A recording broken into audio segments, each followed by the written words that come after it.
A cricket bat can be made out of various materials, but here at Bellingham and Smith we focus on English willow cricket bats. When I say English willow, the raw material from which the blade is made is grown in England. We have experts who come into this area, as we have with James up the top here, and he will source out whatever grades of willow he needs for today's production. And we go through and we would choose the wood and thereby select the cleft to suit the bat. The face planer serves the role of taking the raw cleft and planing the face off the raw cleft to have a look at the open grain on the bat. And on that planer we basically plane the face flat and we plane one edge. The splice, as we call it on a cricket bat, is that V joint at the top of the bat. That joint serves to join the blade of the bat to the handle. Initially, one cuts a splice or a V into the willow cleft, and then similarly, one cuts a similar V into the cane handle on a similar machine alongside it. That splice is then that cleft rather is then taken to the bench, and the bat maker then very carefully works that joint a little more to make sure it's a perfect fit, fitting the handle into the blade of the bat.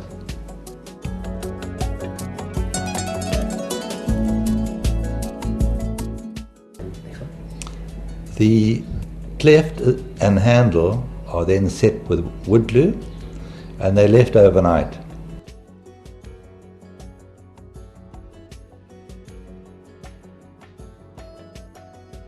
The following morning, the bat is marked out using a template which is laid on top of the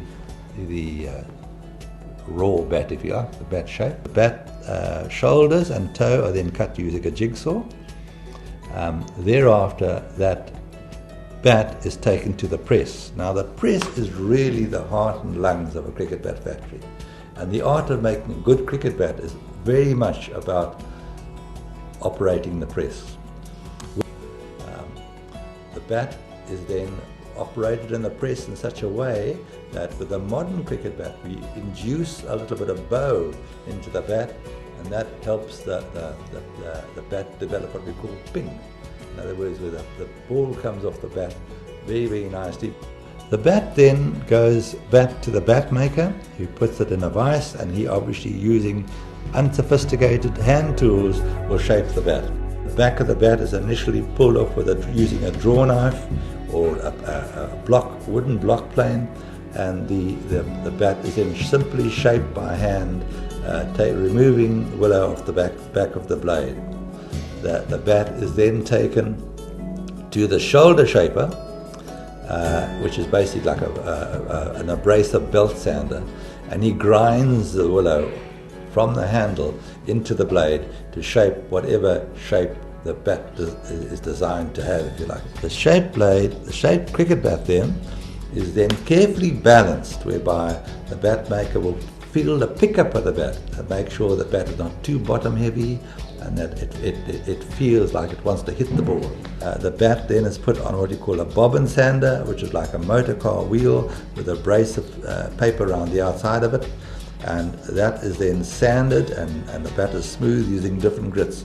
Once the bat has been sanded, it is then polished with a very hard wax compound to give a nice shine on the surface of the bat, and it's very much like shining shoes. The one wheel puts on the polish, the other wheel shines it.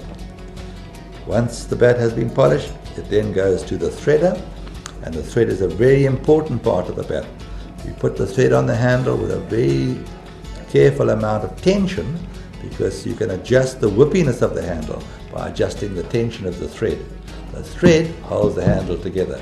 Once the bat has been threaded, it then goes through to the sticker room, where the ladies then grade the bats. They decide what quality of bat that is.